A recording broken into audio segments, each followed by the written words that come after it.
내 집 마련을 향한 길라잡이 부동산 가이드 진행의 강주리입니다. 작아도 괜찮다라는 말이 이제 선택이 아닌 전략이 됐습니다.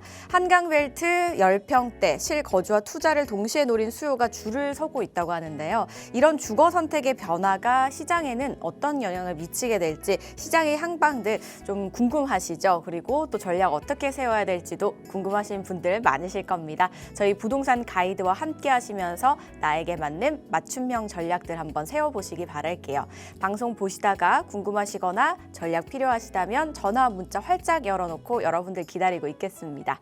02-2638-3962번, 서울 전화 02-2638-3962번으로 전화 주시거나 또는 샵 3989번으로 궁금하신 내용 적어서 지금 바로 보내주시기 바랄게요. 자, 그럼 부동산 가이드 오늘도 힘차게 출발하시죠.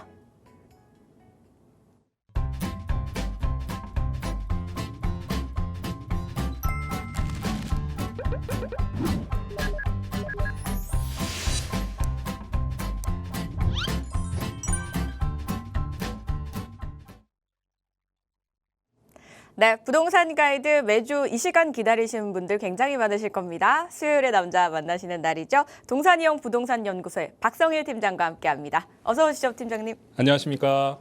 시청자 여러분 반갑습니다. 동산이용 박성일 팀장입니다. 오프닝에서 나왔던 이야기가 좀 저한테 와닿는 것 같습니다. 옛날 같은 경우에는 대가족이라 그래서 뭐 7명, 8명씩 지내는 가구들이 흔했고, 그리고 또 뭐 핵가족화 되었다 그러면서 뭐 4명, 5명 이렇게 지내던 가족들이 굉장히 많았었는데, 요즘 들어서는 특히 서울이나 경기도권에서는 가장 많이 보이는 가구가 1인 가구와 2인 가구입니다. 이런 가구원 수의 분화에 따라서 지금 주택시장도 변화하고 있고, 10평에서 20평 정도 되는 소형 평형의 인기가 뜨거워지고 있습니다. 그리고 무엇보다 평당 가격을 매길 때에도 대형 평형 수인 30평형대 이상, 그러니까 뭐 40평형대, 50평형대보다 10평에서 20평 정도 되는 그 평형대가 오히려 더 비싸다고들 하죠. 이러한 상황은 계속해서 이어질 거라 보고 있고요. 특히나 지금 주택수가 부족한 서울 같은 경우에는 계속해서 이런 흐름이 이어질 거라고 보고 있습니다. 오늘 방송 시청하시는 분들 중에 다주택자분들 굉장히 많으시리라 생각이 들고, 또 무엇보다 지금 부동산 시장 상황이 굉장히 안 좋게 흘러가고 있습니다. 이 안 좋게 흘러간다는 것은 정부에서 계속 그 주택시장을 흔들고 있다는 점이죠. 무엇보다 대통령이 계속해서 이야기하는 뭐 보유세라든지 뭐 세금에 관련된 문제들을 계속해서 언급을 하고 있는데, 이게 가장 마지막 수단이라고 이야기했음에도 불구하고 계속해서 뭐 SNS를 통해, 그리고 뭐 공식적인 자리에서도 계속해서 이야기를 하고 있는 모습입니다. 이런 것들에 너무 염려하실 필요도 없고, 만약에 이런 부분이 진행된다고 하더라도 이런 상황에 대한 대처법, 전략 이런 것들에 대해서 좀 이야기를 나누고 해결하실 수 있는 방안 오늘 준비했으니까요. 끝까지 시청을 부탁드리겠습니다. 방금 굉장히 든든했습니다. 사실 지금 부동산 시장이 어떻게 보면은 앞으로 어떻게 될지 좀 혼란스럽다 하시는 분들, 걱정되시는 분들 좀 많은 그런 상황이긴 하잖아요. 추가적인 대책을 앞두고 있고 언제 나올지도 모르는 그런 상황인데, 어떤 대책이 나오더라도 당황하지 마시고 대처법을 최대한 찾을 수 있도록 노력해서 도와드리겠다라는 말씀을 주셨습니다. 굉장히 든든했는데, 그게 저희 부동산 가이드 방송 시간 외에도 자리가 마련이 되어 있잖아요. 그 든든한 자리 어떤 자리일까요? 내일 바로 진행됩니다. 저희가 매주 목요일마다 세미나를 진행을 하고 있고요. 무엇보다 내일 제가 한 가지 말씀을 안 드렸는데, 정부에서 그 공급 대책과 더불어서 또 다른 이제 규제에 대한 규제책을 발표할 것으로 예상이 되고 있습니다. 지금 현재 엠바고 상황이고, 내일 오전이면은 아마 그 기자님들에게 자료가 배포가 될 텐데, 가장 빨리 그것에 대한 대책, 해안 드릴 수 있는 그런 자리라 생각을 합니다. 그리고 무엇보다 주제 1부와 2부로 나눠져서 있는데, 이게 지금 대책이 나오든 규제가 나오든 그런 거 상관없이 준비가 안 된 분들한테는 꼭 준비가 필요하고 그런 것들을 좀 하셔야 되는 상황이 왔습니다. 그런 부분들을 짚어드릴 수 있는 시간이니까 부동산 관심 있는 분들, 그리고 아직 투자에 대해서 정리를 못 하신 분들, 뭐 다주택자분들 그런 거 상관없이 다 정리해 드릴 테니까 아래 연락처로 꼭 연락 주시기 바라겠습니다. 내일 오후 2시입니다. 네, 세미나 설명드렸습니다. 잘 참고해 보시고요. 또 한 가지 자리는요, 경매 이야기거든요. 두 가지 이제 성격이 다르다 보니까요. 이 부분 참고해 주시기 바랄게요. 경매 강의도 설명해 주시죠. 15대책 이후에 경매 인기가 좀 많이 올라온 것 같습니다. 특히나 원체 싸게 살 수 있는 방법이다 해가지고 경매로 많이들 접근하셨고 요즘 같은 경우에는 재개발 물건도 경매로 좀 진입하려고 하시는 분들이 늘어난 것 같습니다. 이런 것들에 대한 해답 그리고 무엇보다 싸게 살 수 있는 방법에 대해서 알려드리는 저희 전문가 패널분께서 강의를 하고 있습니다. 아래 연락처로 꼭 연락 주시길 바라겠고 저희가 매주 수요일 오전 10시 30분에 마포구 공덕동 공덕역에서 가장 가까운 사무실에서 진행이 되고 있으니까 꼭 개인적인 시간 내셔서 와주신다면 좋은 인사이트 얻으실 수 있을 거라 생각합니다. 경매 관심 있는 분들 그리고 경매 외에도 부동산 관련해가지고 궁금하신 분들 들으시면 알찬 수강이 될 테니까요. 시청자 여러분들의 많은 관심 부탁드리겠습니다. 네, 두 가지 강의에 대해서 말씀을 드렸습니다. 세미나와 경매 강의인데요. 장소는 같지만요. 날짜와 시간이 다르니까요. 이 부분 꼭 체크를 해두셨다가 참석해 보시기 바랄게요. 문의사항은요. 02-2638-3962번과 샵 3989번으로 많이 연락 주시기 바랄게요. 저희는 이제 본격적으로 좀 상담 나눠보기 전에 이슈 이야기부터 한번 풀어봐야겠죠. 오늘은 어떤 이야기 준비해 주셨는지 저희 팀장님과 한번 바로 확인해 보도록 하겠습니다. 부동산 시장을 이긴 정부는 없다라는 제목으로 준비해 왔습니다. 지금 연일 SNS로 계속해서 대통령께서 이야기를 하는 모습들이 세금에 대한 부분을 안 건드릴 수가 없다. 그리고 양도세에 대한 부분은 다주택자들에게 이제 더 이상 양보할 수 없다. 이런 얘기들을 계속하면서 시장에 공포를 불러일으키고 있는 상황인데요. 사실 정부가 부동산 시장을 잡았던 경우는 단 한 번도 없었고 그리고 군부 정권 시절에 있어서도 그때 당시에는 시장을 막았다라기보다는 시장을 만들어 나가는 그런 생성 과정이었다라고 보시는 게 맞습니다. 지금은 자본시장으로서 굉장히 거대해진 이 부동산 시장 상황을 막을 수가 없는 상황이 되었고 시장 자체에게 맡겨야 되는 상황인데 이런 것들을 자꾸 정부에서 규제하게 된다면 문제가 될 수 있겠죠.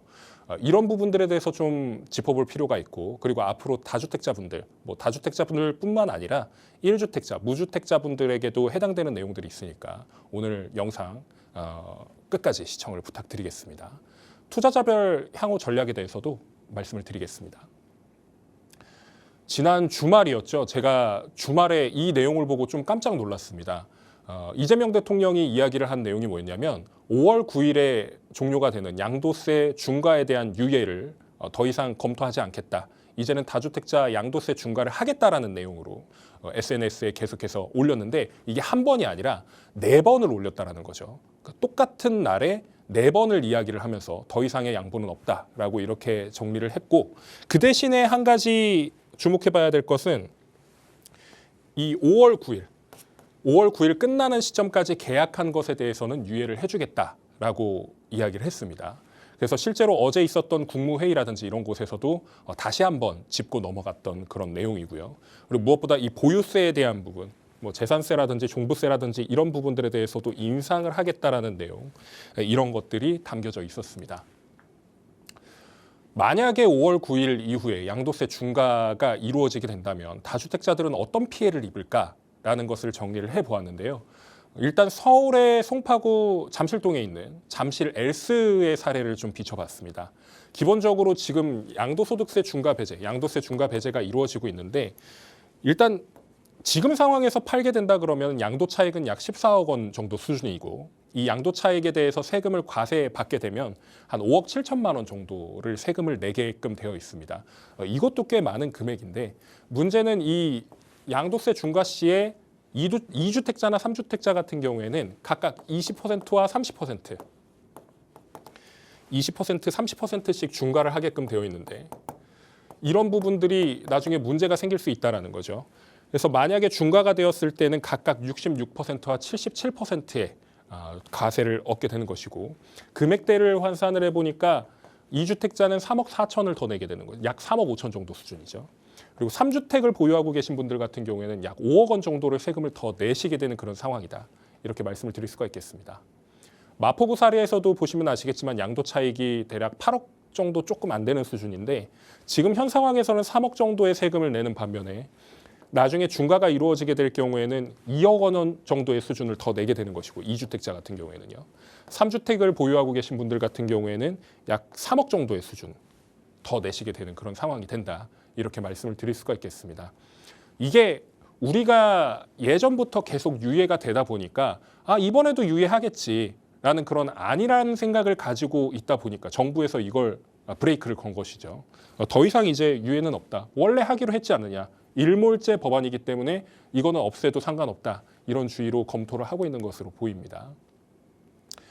그런데 이 양도세 중과 배제, 양도세 중과 유예에 대한 부분이 문제가 뭐냐면요. 5월 9일 이후에 이제 양도세를 중과를 하겠다라고 하면 다주택자들을 위해서 풀어야 되는 것들이 있습니다. 일단 규제의 지역으로 묶여 있는 곳들을 풀어놓고 유예를 하겠다. 아니면은 묶지 않은 상황에서 유예 안 할 거니까 미리 준비해라. 이런 것들을 사전에 경고했으면 어땠을까 하는 그런 아쉬움은 남습니다.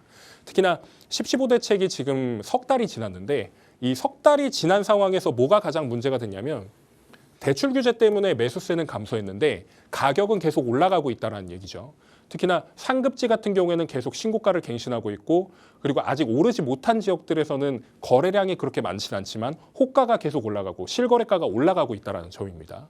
그리고 토지거래 허가구역으로 지정이 되다 보니까 이 토지거래 허가구역은 결국에는 토지 거래를 하는 데 있어서 그러니까 내가 아파트를 거래하는 데 있어서 허가를 받아야만 하는 겁니다.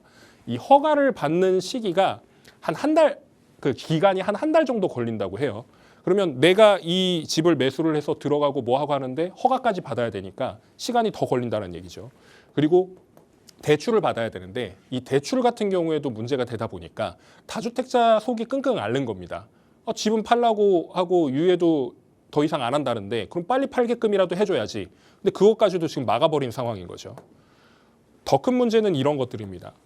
다주택자분들이 상급지에 여러 채를 갖고 계신 분들도 있지만 상급지 하나 가지고 있는 상황 아니면 뭐 중상급지 하나를 갖고 있는 상황에서 하급지들을 여러 채 보유하고 있거나 아니면 물건 자체가 뭐 빌라라든지 뭐 아니면은 오피스텔이라든지 이런 것들을 많이 갖고 계신 분들 같은 경우에는 뭐 다 팔고 나서 뭐 하나로 정리를 하든 둘로 정리를 하든 셋으로 정리를 하든 해야 되는데 모아놓는 건 잘 모아놨단 말이에요.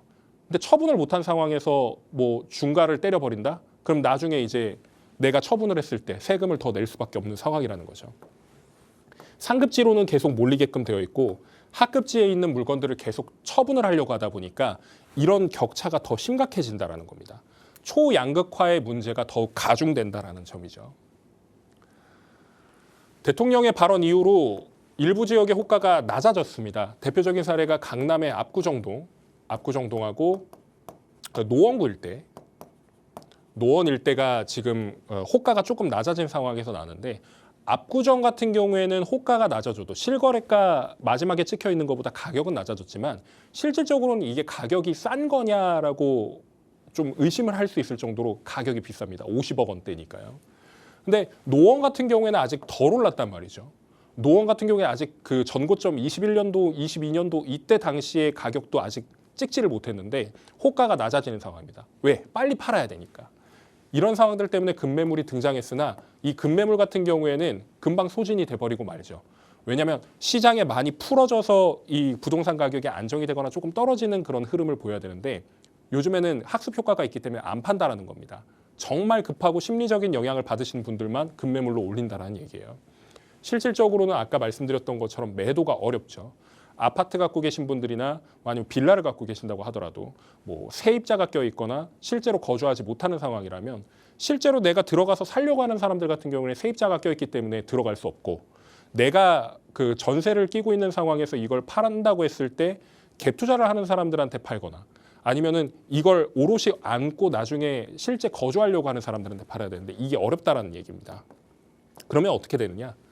지금 5월 9일 이후에 그러면 중과가 되니까 이걸 팔면 내가 세금을 많이 내잖아. 그럼 나 굳이 팔 필요가 있어?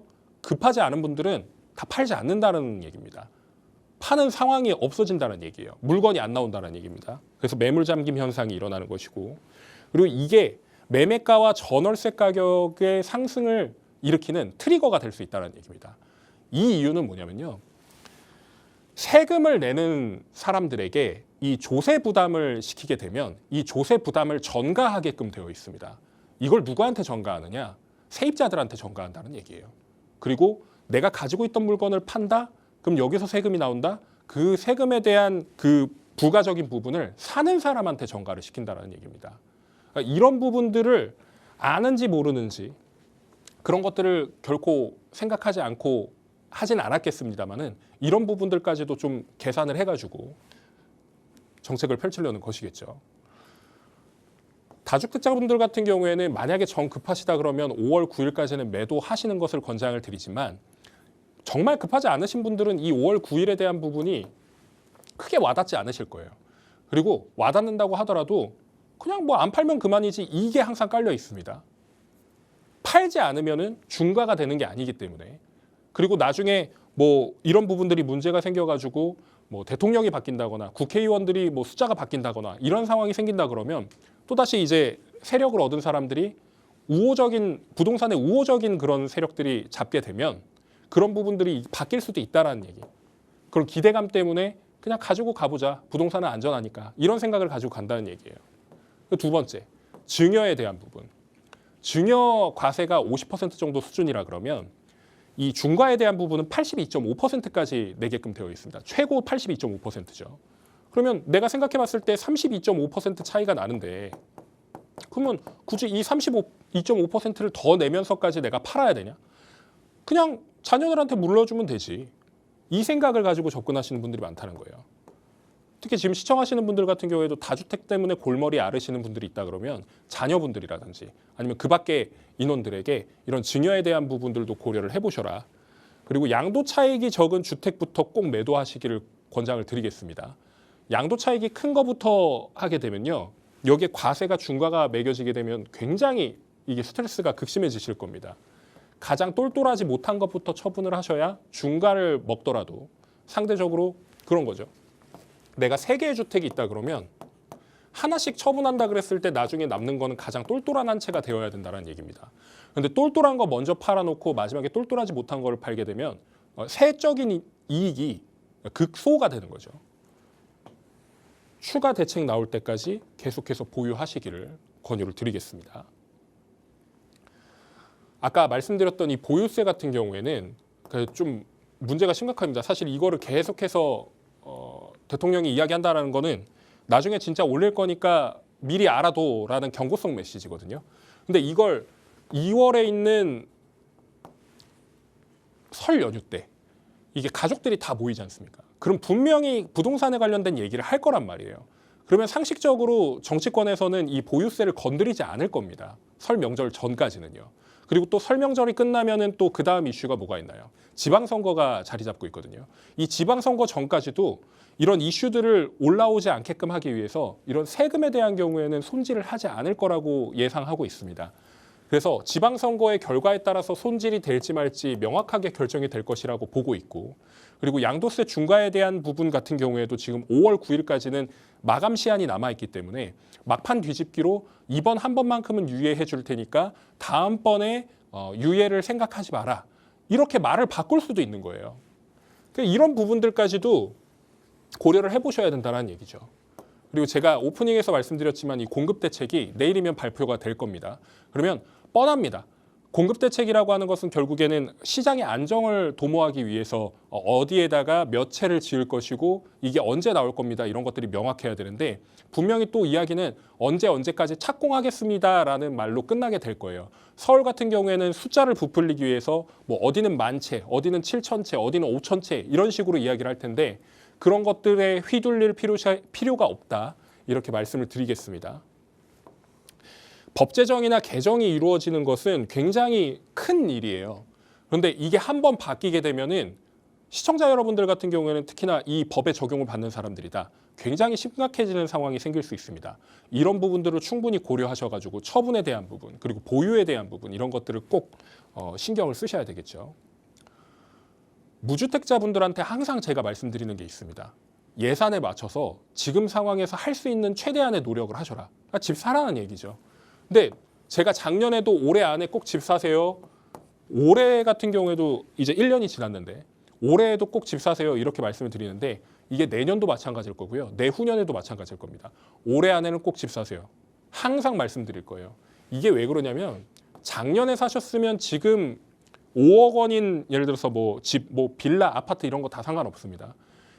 작년에 샀으면은 지금보다 더 싸게 살 수도 있었어요.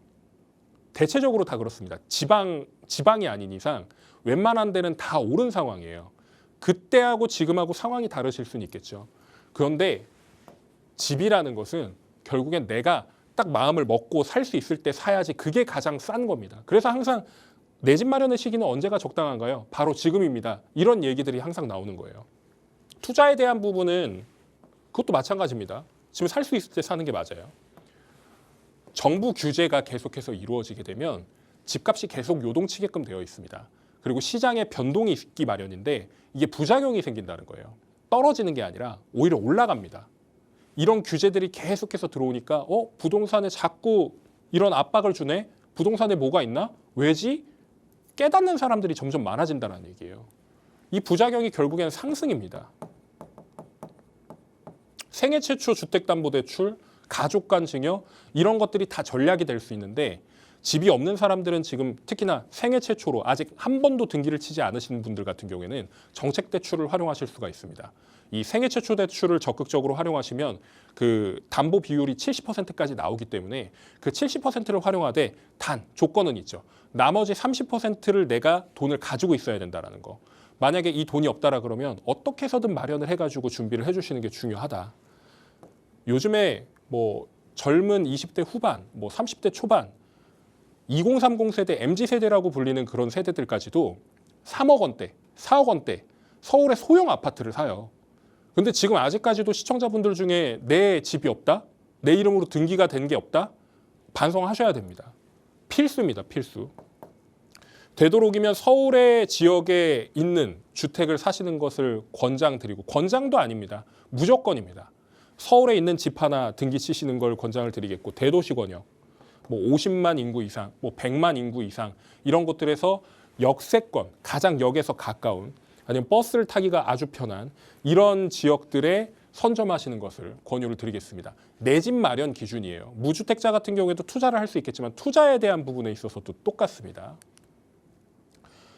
아직 매수하지 못한 투자자들이 있습니다. 방금 말씀드렸던 그 무주택자, 그리고 1주택자의 경우에도 투자를 두 번째 주택을 하려고 했는데 못하신 분들이 있거든요.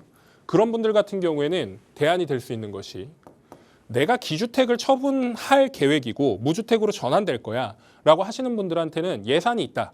그럼 한강변 재건축을 무조건 잡으시기 바라겠습니다. 이 재건축도 많이 올라왔죠. 가격이 많이 올라왔는데 이 가격이 올라온 곳 중에서 아직 덜 오른 지역들이 있습니다. 덜 오른 지역이 어딘지를 알려주셔야죠 하시는 분들 같은 경우에는 세미나 참석하시거나 상담 주시면, 아래에 있는 연락처로 상담 주시면은 상담을 해드릴 텐데, 만약에 재건축을 못 들어가는 예산을 가지고 있다. 한강변 재건축은 못해도 뭐 10억 단위거든요. 그러면 내가 재개발이라도 들어가겠다라고 하면은 이 한강변 재개발이 대안이 될 수 있습니다. 그러면 10억 언저리가 없는 분들 같은 경우에도 뭐 5억, 6억, 7억 이렇게 가지신 분들이 여기를 투자하실 수가 있게 되는 것이고, 제가 말씀드리는 것은 한강변은 이제 현금 보유자의 영역이에요. 현금 부자들만 들어갈 수 있는 겁니다. 특히나 주택을 뭐 예를 들어서 2개의 주택을 가지고 계셨다가 처분하셔서 차익이 많이 남으신 분들, 최근에 코스피가 많이 올라가면서 주식으로 매도를 하신 후에 수익을 많이 얻으신 분들, 그리고 사업하시는 분들 중에 여유 자금이 있으신 분들 같은 경우에는 이 한강변 재개발, 재건축 투자하실 수 있게 되는 것이죠. 그리고 민간 점유율이 높은 상급지, 한강변 같은 경우에는 공공이 가지고 있는 땅보다 민간이 가지고 있는 땅이 많고, 특히나 아파트가 지어지지 않고 지금 빌라촌으로 남아있는 지역들 같은 경우에는 재개발이 이루어졌을 때 아파트로 변모가 되는 곳이기 때문에 나중에는 웃돈 거래로 올라갈 수밖에 없어요. 구축의 아파트들이 뭐 20억에서 30억 안팎의 가격을 형성하고 있다면 여기가 신축 아파트가 됐을 때 과연 그 아파트들보다 가격이 얼마나 될 것인가, 이런 것들을 따져보셔야 됩니다. 보통 저는 곱하기 2, 2배를 쳐가지고 계산법을 적용을 하는데, 그러면 이게 20억짜리다, 30억짜리다 하면 계산이 되게 확실합니다. 20억짜리의 지역들은 40억 아파트가 될 것이고 30억짜리 아파트가 형성이 되어 있는 것은 60억 아파트가 된다는 얘기예요. 대표적인 사례가 어디인가요? 30억대 아파트 같은 경우에는 반포동 일대를 살펴보시면 되겠고, 20억대 아파트라고 한다 그러면 마포 일대를 찾아볼 수 있겠죠. 성동 일대를 찾아볼 수도 있겠고요. 뭐 잠실이나 이런 곳들도 찾아보실 수 있을 겁니다. 이런 부분들. 재건축 재개발이 굉장히 활발하게 이루어지고 있는데 이 한강변 일대 같은 경우에는 되는 곳과 되지 않는 곳, 그러니까 되지 않는 곳이라고 하면 한참 뒤에나 진행될 곳을 의미를 합니다. 그런 곳들까지 금액대가 다양하니까 접근을 해보시면 괜찮다라는 말씀을 드리겠습니다. 그리고 사업 단계가 어느 정도 진행된 상황, 이 진행된 상황을 전문가마다 각각 다른데요. 저 같은 경우에는 이 사업 단계가 진행된 것을 조합 설립이 되었는가 전후로 판단을 하지만 이 조합 설립인가 전후뿐만 아니라 저 같은 경우에는 동의서 진구가 이루어지고 있는가 이런 것들도 따져보게 됩니다. 요즘 같은 경우에는 초기 재개발이 아닌 이상은 예산을 굉장히 많이 들여야 되고 그리고 특히나 입지가 좋은 곳 같은 경우에는 비용이 조합 설립인가만 되고 시공사 선정만 되어도 여기는 들어가기 어려운 현장이 돼버리고 마는 거예요. 그러니까 이런 것들을 생각해 봤을 때 일단 진행이 어느 정도 되는가 그리고 급지가 상급지인가 중상급지인가 중급지인가 이런 것들을 꼭 따져보셔야 되는 것이고 사업 속도 같은 경우에는 뉴타운이 예전부터 진행됐기 때문에 뉴타운이 가장 먼저 정리가 된다. 그래서 지금 뭐 빠르게 추진이 되고 있는 뭐 노량진 뉴타운이라든지 뭐 지금 잠깐 주춤하고 있는 부가현 뉴타운이라든지 장위 뉴타운이라든지 거염 아천 뉴타운이라든지 이런 뉴타운에서 뭐 신길 뉴타운도 있고요. 그런 뉴타운들에서 사업이 어떻게 진행되는가. 이미 완성이 된 현장도 있고 이제 착공이 들어가가지고 진행되는 곳도 있고 아직 착공이 안 된 상태에서 이주를 하고 있는 그런 현장들도 있죠. 그런 현장들에 따라서 결국에 가치 평가가 다시금 매겨진다라는 것이고 두 번째가 모아타운입니다. 제가 왜 모아타운이라고 적어놨냐면 이 모아타운 같은 경우에는 재개발 중에서도 소규모 재개발이에요.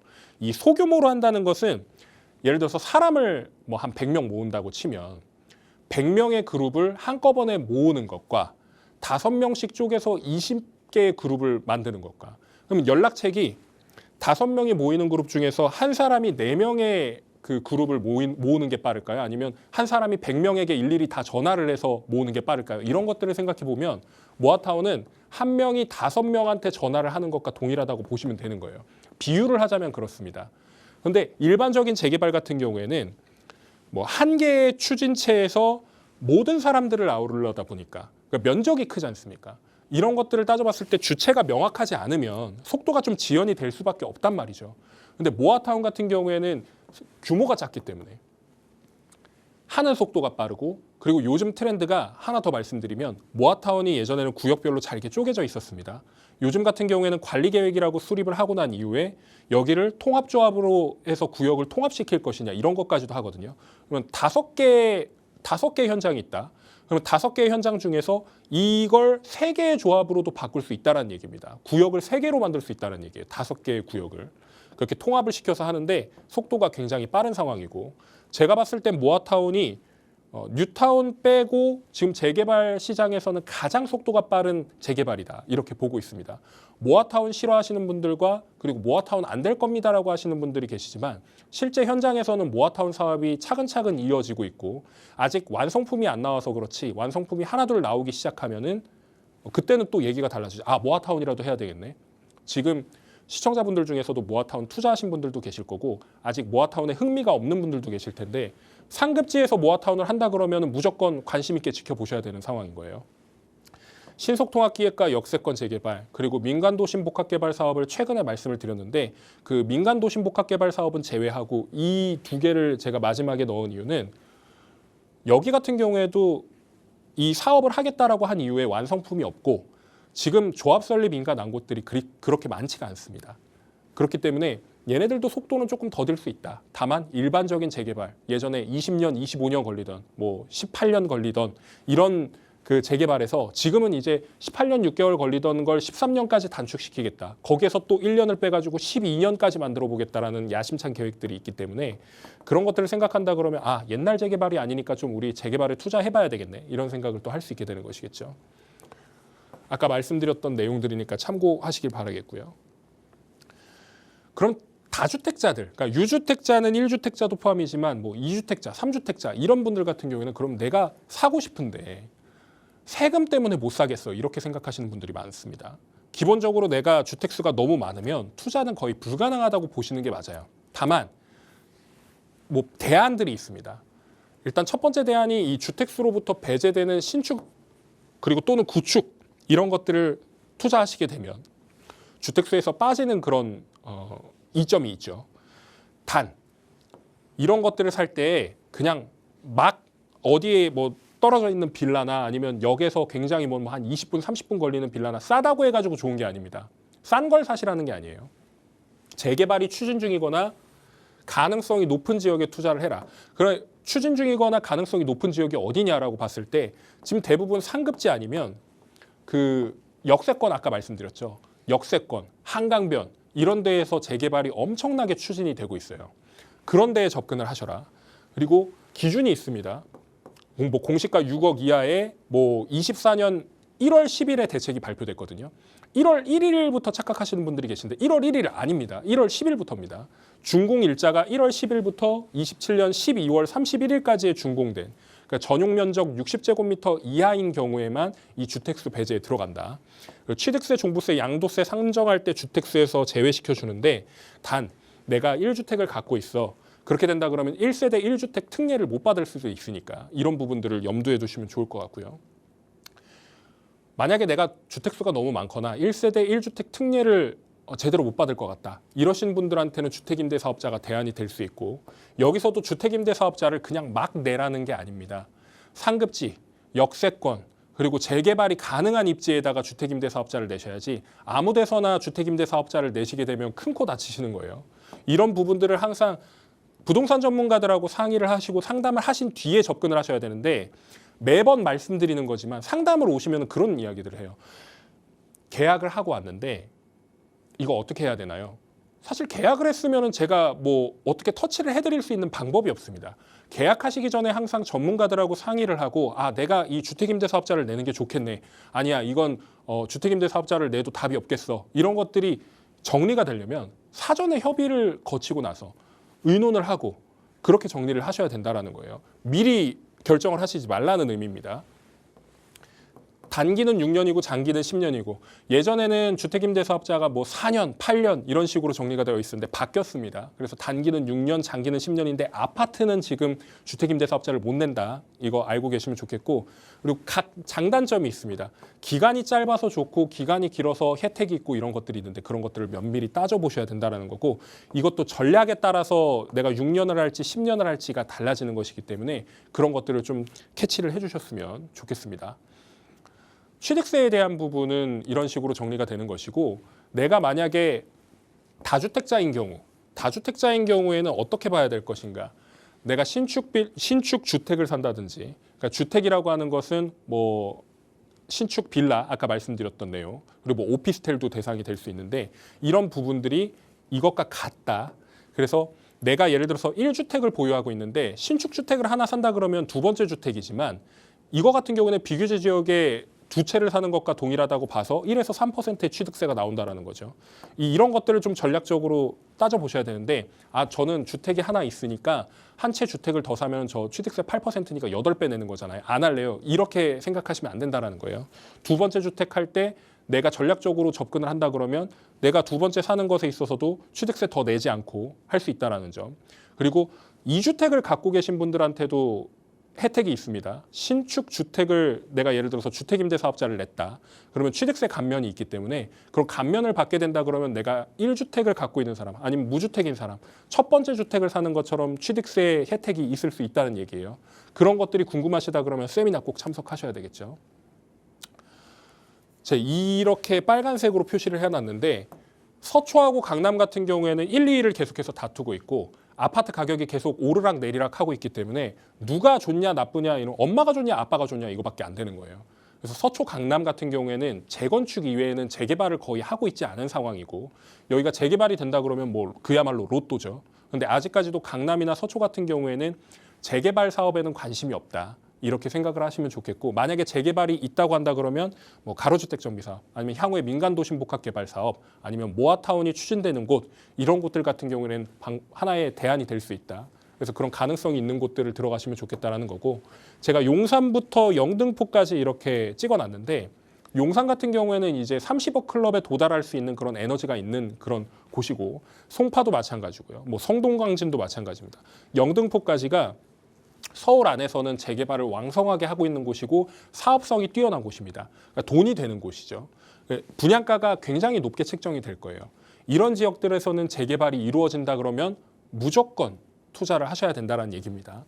이쪽에서도 재개발 투자들이 왕성하게 이어지고 있고 투자 금액이 올라간 지역들이 많은데 사실 제가 여기에다가 체크를 한 이유는 이쪽이 얘네를 못 따라가요. 나중에 뭐 5년이 됐건 10년이 됐건 나중에 간다고 하더라도 아파트 가격 못 따라갑니다. 재건축이든 재개발이든 신축 아파트를 나중에 완성 지은 걸 받는 사업이기 때문에 얘보다는 얘가 맞다는 거를 말씀을 먼저 드리겠고요. 그리고 두 번째로는 투자금이 얘와 얘가 그렇게 크게 차이가 나지 않는다라고 하면 왼쪽에 있는 지역들을 꼭 들어가셔라 이렇게 말씀을 드리겠습니다. 지금 부동산 시장 상황을 보면 뭐 서쪽부터 살펴보자면 광명 일대가 굉장히 뜨겁게 불타오르고 있죠. 특히나 신축 같은 경우에는 뭐 서울의 안쪽 지역, 그러니까 중급지 지역과 거의 유사한 가격까지 올라와 있는 상황이고요. 그리고 구리 일대 같은 경우에도 뭐 8호선 연장에 대한 뭐 인센티브와 그리고 신축 아파트 단지들이 하나둘씩 들어서면서 이미 들어서 있었죠. 그런 얼죽신의 효과를 다시 한번 보고 있고 여기 같은 경우에도 서울에 가장 가까운 경기도다 보니까 계속해서 가격이 상승하고 있는 모습. 그리고 하남 일대 같은 경우에도 가격이 계속 오르고 있고 위례와 구성남 일대, 과천은 뭐 서울이라고 해도 무방할 정도로 가격이 많이 오른 상황인데 그러면 내가 어디가 지금 오를까? 그리고 내가 다주택자인데 과연 그 다음 타자가 어디인가 이런 것들을 따져보셔야 되거든요. 노도강도 결국에 오르게 되어 있습니다. 금관구도 오르게 되어 있죠. 근데 금관구와 노도강이라고 하는 그 지역 안쪽이 먼저 오르게끔 되어 있습니다. 그러면 누누이 강조드렸던 뭐 영등포라든지 뭐 아니면 뭐 동작이라든지 아니면 뭐 강동이라든지 강동도 많이 올랐지만 더 오르는 것이죠. 뭐 동대문, 서대문 이런 지역들까지 계속 오르게 되는 것이고 그리고 노도강이 오르게 되면 전반적으로 다 오르는 시장이 올 수밖에 없습니다. 이런 것들을 생각해 보신다면 과연 내가 들고 있는 물건에 따라서 어떻게 전략을 스탠스를 취해야 되는가 이런 것들을 생각을 해보실 수가 있겠죠. 그리고 투자하실 때 항상 말씀드리는 게 예전부터 구전으로 내려왔던 그런 내용들입니다. 2호선 라인 안쪽 무조건 잡으시기 바랍니다라고 수많은 전문가들이 얘기를 했는데 이제는 더 이상 2호선 라인에서 잡을 만한 데가 보이지 않으실 수 있습니다. 아직 기회는 좀 남아 있습니다. 특히나 이 2호선을 제가 이렇게 화면을 가져왔지만 2호선 라인에서 가까운 곳을 가라는 게 아니라 이 안쪽까지도 다 봐야 된다는 얘기예요.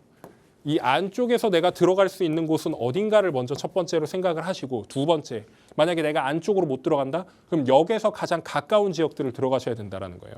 지금 이쪽 일대와 이쪽 일대가 아직 기회가 남아있고 이렇게 지선으로 연결이 되는 지역들 같은 경우에는 시간이 좀 걸립니다. 그렇기 때문에 우리가 좀 봐야 될 것은 순환선, 2호선이 동그랗게 이어지는 그 공간을 먼저 보시고 나중에 이 지선이라고 하는 그 분선 같은 경우에는 앞으로의 기회가 또 생길 겁니다. 그때 접근하셔도 늦지 않다. 이렇게 말씀을 드리겠습니다. 꼭 이 부분을 고려하시길 바라겠습니다.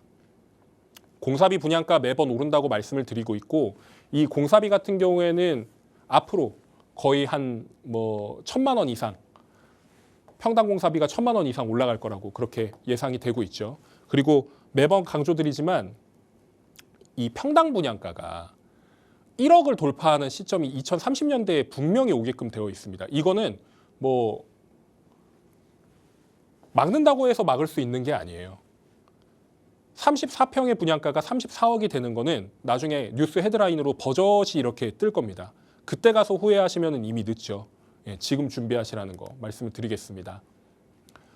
향후 전망에 대한 내용은 아까 말씀드렸듯이 이 조세 정가에 따른 시장 변화가 예상이 되고 그리고 매물 잠김이 이어질 겁니다. 지금도 매물 잠김이 어느 정도 돼 있는 상황인데 더 심각해진다는 얘기고요. 그리고 마지막으로 부익부 빈익빈 현상이 더 크게 느껴진다는 겁니다. 잘 사는 사람들은 더 잘 사게 될 것이고 못 사는 사람들은 더 못 살게 된다는 얘기예요. 지금 집이 없는 사람, 나중에 집을 살 수 있을 거라 생각하십니까? 그때 가서도 계속해서 그런 마음에 대한 부분, 결정을 못하는 부분 때문에 내 집 마련 못하게끔 되어 있습니다. 그때라도 살 거리라는 후회만 남기고 그렇게 사라지는 거죠.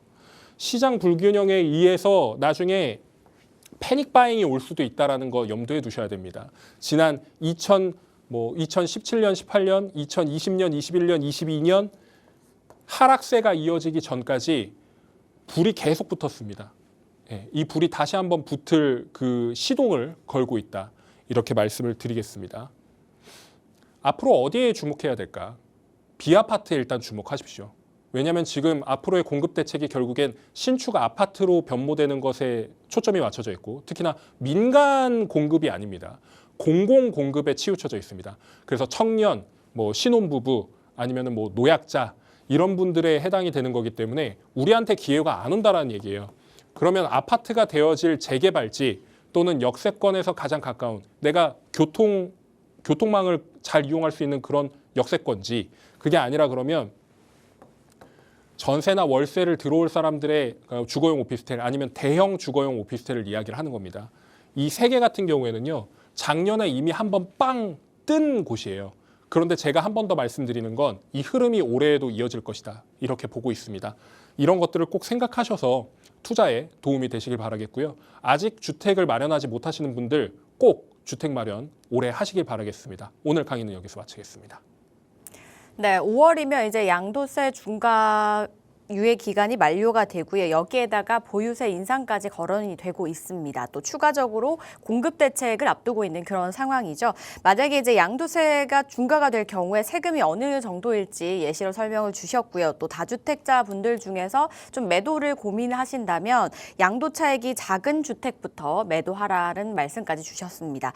무주택자들은 지금 이 상황에서 그럼 어떻게 좀 해야 될지 어떤 전략을 세워보면 좋을지 고민을 좀 하셔야 될 그럴 시기 같은데요. 그래서 이럴 때 어떤 부분을 고려하면 좋을지 하나씩 또 설명을 주셨거든요. 그런 분들을 위해서 그런 설명도 주셨으니까 한번 참고해 보시고요. 더 자세한 이야기는 저희 방송 중에 상담문 활짝 열려 있는 거 아시죠? 전화, 문자 주셔도 좋고요. 오프라인 자리에서 보다 더 다양하게 이야기 한번 나눠보시기 바랄게요. 지금 화면 통해서 주제와 날짜, 시간, 장소 나가고 있습니다. 저희 강의가 2가지가 준비가 되어 있기 때문에 장소는 똑같은데요. 날짜와 시간이 다르니까 이 부분 꼭 체크를 해보시기 바라겠습니다. 첫 번째 이제 세미나 설명드렸고요. 두 번째는 경매 강의입니다.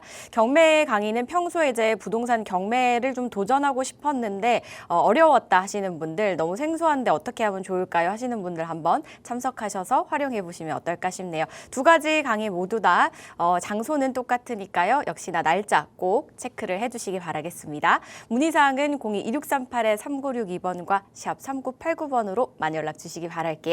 저희는 강의 이야기 나눠보는 동안 또 궁금증 보내주신 분들을 위해서 하나씩 해결을 한번 또 해보도록 할게요. 먼저 문자부터 만나보겠습니다. 7208님께서 보내주셨는데요.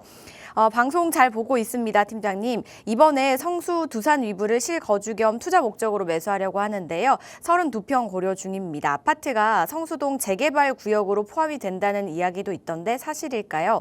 중장기적 전망도 말씀해 주시면 감사하겠습니다. 라고 보내주셨습니다. 성수동으로 한번 가보도록 할게요. 재개발 구역으로 포함이 되는지와 함께 전망까지 한번 살펴보겠습니다, 팀장님. 일단 제가 꽂혔던 내용이 투자라고 하셨는데 실거주 투자시겠죠? 네, 네네 실거주. 그 투자는 불가하니까요. 토지거래허가구역으로 묶여 있으니까.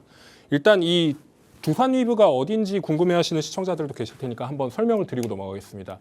여기가 지금 성수동 그 전략정비구역 그 포함되지 않은 구역입니다. 그래서 한강하고는 조금 멀리 떨어져 있는데 이 영동대교 북단에 위치해 있는 아파트고요. 그리고 여기가 되게 재밌는 게 뭐냐면 여기가 4지구, 뭐 3지구, 2지구, 1지구 이런 식으로 이어지는데 원래 4지구에 편입을 시켜가지고 처음에 하려고 했었던 곳이에요. 그래서 이 위브 아파트뿐만 아니라 대명 루첸까지 같이 이제 하려고 했는데 그때 당시 어떤 얘기가 나왔었냐면 우리는 거의 신축급인데 왜 너네랑 해야 하지? 라고 해서 우리는 빼줘 라고 했던 그런 아파트들이에요. 근데 되게 재밌는 사실이 뭐냐면 최근에 여기서 우리도 같이 껴서 해줘 이렇게 부탁을 하고 있는 상황이라는 겁니다. 되게 재밌는 거죠.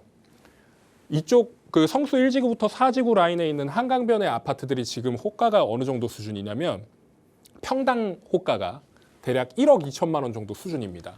그러면 30평형대가 지금 거의 뭐 36억, 37억 이렇게까지도 한다라는 얘기거든요. 30평형대가.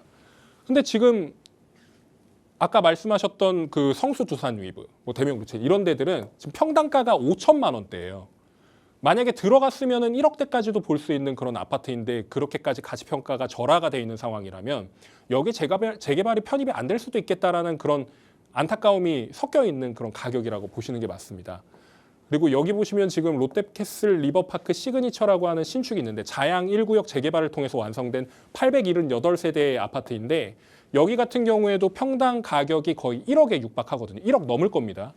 그러니까 이런 가격들까지. 그리고 여기 자양사 A구역 신속통합기획이 이루어지고 있는데 여기 같은 경우에도 완성이 되면 평당 1억은 기본이겠죠. 뭐 성수가 뭐 34평이 뭐 100억이 되네 만에 이야기가 나오고 있으니까. 그러면 지금 상황에서 여기를 들어가는 게 옳지 않은 것이냐라고 물으신다면 옳지 않은 건 아닙니다. 여기도 가격이 오를 거거든요. 그리고 가능성이 0%가 아닙니다. 1%의 확률로도 편입이 될 수 있는 그런 상황이 있을 수 있기 때문에 그걸 무시해서는 안 된다는 거죠. 물론 이 안에 있는 조합원들의 그 3분의 2 동의를 받아야 됩니다. 그 편입이 되려면 정비계획을 변경을 해야 되고 그 정비계획 변경된 걸로 이 사람들도 조합원을 인정을 받아야 되는데 이게 쉽지만은 않습니다. 이런 상황이 있으니까 재개발 편입에 대한 부분은 거의 그냥 일단 빼놓으신 상황에서 그럼 얘가 가치평가를 얼만큼 받을 수 있겠는가 이런 것들을 고민해 보셔야 되겠는데 평당 7천만 원 이상은 기본적으로 받을 거예요. 그러면 얘가 가격은 31평 기준으로 20억 이상 가야 된다는 얘기인데 제가 알기로는 여기 같은 경우는 30평형대 매물이 없습니다. 지금 다 소진이 됐고 만약에 구하실 수 있다 그러면 뭐 지인분이나 아니면 가족들을 통해서 구하실 수도 있을 것 같은데 그런 게 아니라 그러면 지금 물건 자체가 없고 대형 평수만 있으니까 예산이 있는 분들한테는 접근하실 수 있는 그런 지금 상황이다. 그런 시기다. 이렇게 말씀을 드리겠고요. 얘가 구축이 된다 그래가지고 뭐 나중에 재건축을 못하는 이건 아니에요.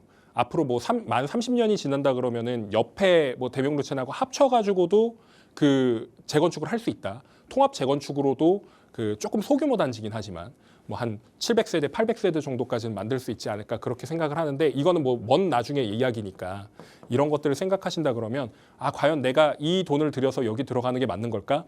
아니면은 뭐 여기 말고 다른 데를 들어가서 차라리 뭐 재개발을 투자할까? 이런 것들을 고민해 보셔야 되는 타이밍이라고 생각을 해요. 여기가 정말 좋으시면 들어가시는 것도 권장을 드리겠고 제 개인적인 생각은 여기에 들어가시는 것보다 차라리 실거주와 투자를 분리를 하시는 것을 추천을 드리겠습니다.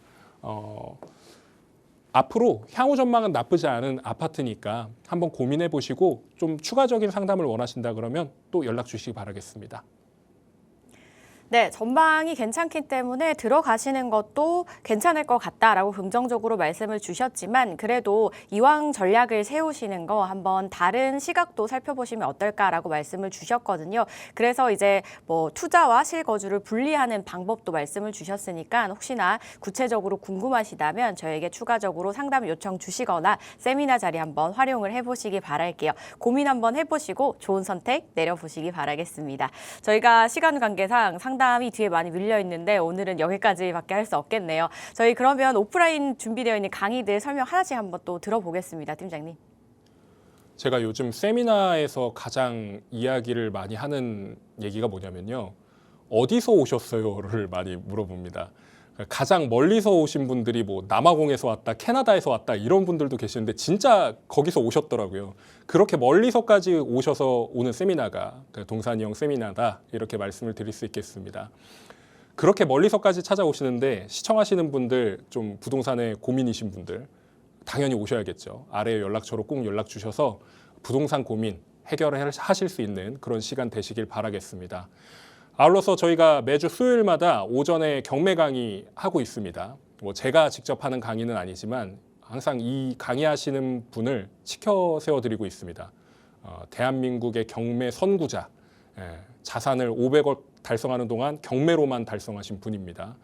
양질의 인사이트 얻으실 수 있는 그런 분이니까 시청자 여러분들 한번 뭐 경매에 관심 있으신 분들이거나 부동산에 관심을 갖고 계시는 분들이라면 아래 연락처로 꼭 연락 주셔가지고 시간 내셔서 참석해 보시기 바라겠습니다. 박성일 팀장이 적극 추천하는 강의입니다. 저희 부동산 가이드 해외 진출하는 건가요? 열심히 하도록 하겠습니다. 많은 분들 시청 부탁드릴게요. 자, 궁금하신 사항은요. 02-2638-3962번과 샵 3989번으로 연락 주시기 바랄게요. 저희 방송에서 제공하는 정보는 투자 판단에 대한 조언일 뿐 해당 부동산의 가치, 상승과 하락을 보장하지 않습니다. 남은 하루 즐겁게 보내시고요. 저희 내일 이 시간 다시 찾아뵐게요. 시청해주신 여러분 고맙습니다.